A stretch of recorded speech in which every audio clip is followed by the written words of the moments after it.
En 2014, quelques mois après avoir vendu ma première 200 Quattro, l'envie de replonger dans la transmission intégrale me prend. Avec en plus l'idée de choisir un exemplaire pouvant embarquer du matériel volumineux. C'est dans mon département que je déniche une S6 Avant qui a grand besoin de soins. La vente est conclue à hauteur de 1 700 € lors de la première visite, qui ne démontre rien d'alarmant sur l'état général de la voiture. Ce qui sera plus alarmant par la suite, c'est le processus d'immatriculation, compliqué par le fait que la voiture était bloquée en préfecture pour un refus d'obtempérer associé à une conduite alcoolisée. Et je ne parle pas d'éthanol. Dans le cas présent, heureusement, à force d'insister auprès de la gendarmerie, le blocage est levé. Voici quelques images de la glorieuse arrivée à domicile après une centaine de kilomètres d'autoroute sans anicroche.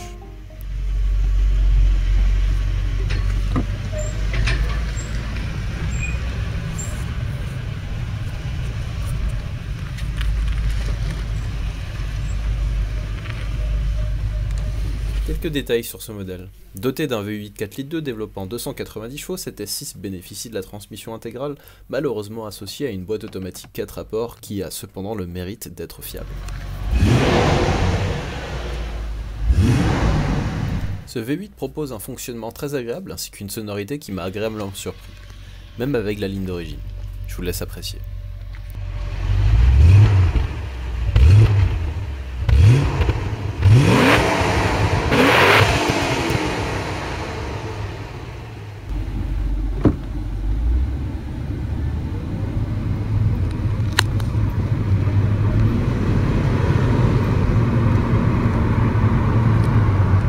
Comme vous allez pouvoir l'observer, malgré le premier rapport interminable, l'accélération reste d'un niveau honorable compte tenu du poids et du handicap de la boîte.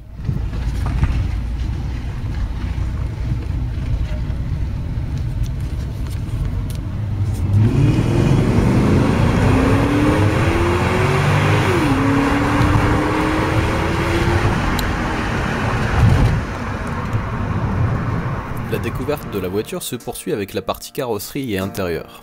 Un petit désastre qui cependant fait tout l'intérêt pour moi de cet exemplaire. Dans le cas contraire, on s'ennuierait ferme, non?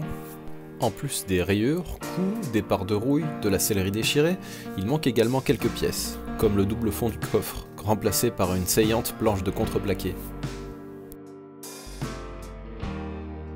Même la vitre du clignotant a pris sa liberté quelque temps auparavant. Avant de s'attaquer au plus visible, on va tout de même reprendre en main l'entretien puisque tout semble fonctionner parfaitement. Autant faire en sorte que ça puisse durer. Vidange moteur, vidange de boîte et remplacement du kit de distribution complet. Les aimants du carter de boîte sont assez propres, ce qui est plutôt rassurant sur l'état de celle-ci. Le moteur longitudinal permet une bonne accessibilité à la distribution malgré quelques fantaisies comme le support moteur avant qui est directement pris sur le carter de distri. Curieusement, avant même d'avoir touché au tendeur, la tension de la courroie est plutôt étonnante. Il était plus que temps de s'occuper de son cas.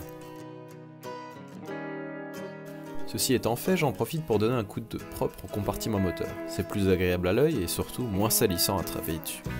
La voiture couinant à chaque irrégularité de la route, je profite du remplacement des amortisseurs pour également changer les rotules défectueuses. Autre problème, la climatisation non fonctionnelle du fait d'un condenseur HS, remplacé par un neuf, ainsi que sa bouteille déshydratant. Après ce traitement mécanique assez complet, je m'attaque à l'esthétique, et trouve par chance un lot de pièces correspondant à ce dont j'ai besoin. Porte, intérieur complet et quantité de pièces qui étaient manquantes ou abîmées sur la mienne.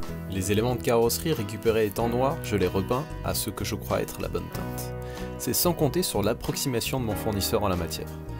Bon, ce n'est pas si grave, vous verrez pourquoi par la suite. Dommage quand même, pour une peinture à la bombe, elle était plutôt réussie.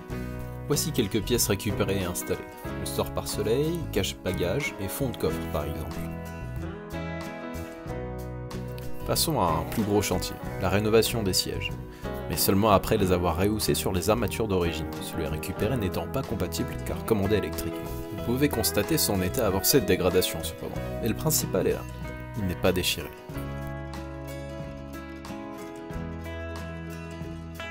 Après un sérieux nettoyage, il faut poncer, puis combler les crevasses en cuir liquide avant de poser la teinte. Et vous connaissez la procédure, vous l'ayant déjà montré lors d'un tutoriel dédié à cet effet.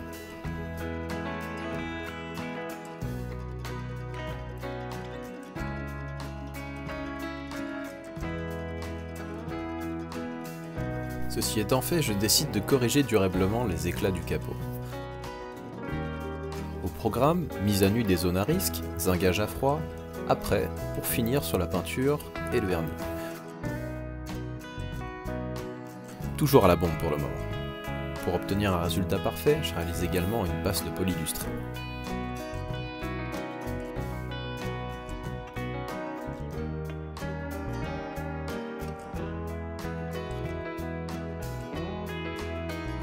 La voiture ayant enfin retrouvé un aspect présentable, il est temps de repartir à zéro.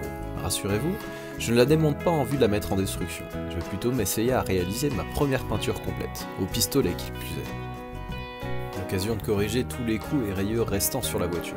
Un sacré boulot sur celle-ci qui n'a pas été vraiment choyée. Je démonte le maximum d'éléments afin de réaliser une peinture qui tiendra dans la durée. Pas question de masquer les joints au risque de voir la peinture s'effriter autour quelques mois plus tard. Ce genre de travail vite fait mal fait est monnaie courante malheureusement chez nombre de carrossiers. Comme j'ai décidé de changer de teinte pour une couleur plus claire, je passe toute la voiture à l'après en commençant par les intérieurs des ouvrants. Voile d'après intégralement passé, on a déjà un aperçu assez encourageant de notre résultat final. 2 couches de peinture brillent en direct plus tard, il est temps de commencer leur montage et réaliser un peu de polylustré à domicile. Le résultat correspond plutôt bien aux ambitions que je m'étais fixées. La peinture n'est pas parfaite, mais au moins la caisse est durablement protégée et présente dans l'ensemble assez bien. Notez que j'ai fini par lui retrouver des jantes d'origine qui lui vont comme un gant. Au passage, il est vraiment dommage que je n'ai quasiment aucune vidéo de cette voiture.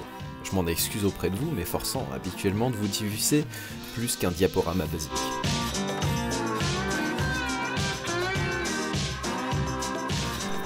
J'ai passé des moments très sympas avec cette voiture.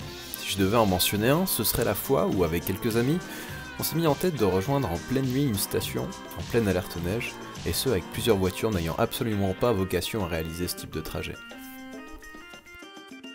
Seul sur la route, la S6 en ouvreuse, ce fut 2 heures d'avancée laborieuse, mais dans la bonne humeur, une bonne tranche de rigolade. Observez la signature caractéristique de l'éclairage jaune de mon X318IS, que je vous ai présenté il y a quelques temps. Celle-ci même est finalement parvenue au sommet après avoir été contraint cependant de parcourir les 500 derniers mètres avec des chaînes. Avec le magnifique soleil du lendemain, on pourrait presque croire à une publicité vantant les mérites du Quattro. Il est vrai que dans cette teinte, elle paraît être tout à fait dans son élément. Profitons de ces quelques photos d'ambiance pour parler de son comportement général. Cette génération de S6 n'a pas grand chose de sportif, surtout avec cette boîte automatique. Elle est en revanche très sûre et ne risque pas de vous surprendre par un survirage impromptu. C'est plutôt la conduite coulée qu'elle apprécie. Elle peut être rapide cependant, mais vous demandera de lisser vos trajectoires et d'apprivoiser les réactions de sa vieille boîte automatique. C'est une voiture dans l'ensemble très fiable qui atteint sans problème le demi-million de kilomètres pour peu que l'entretien minimum soit assuré.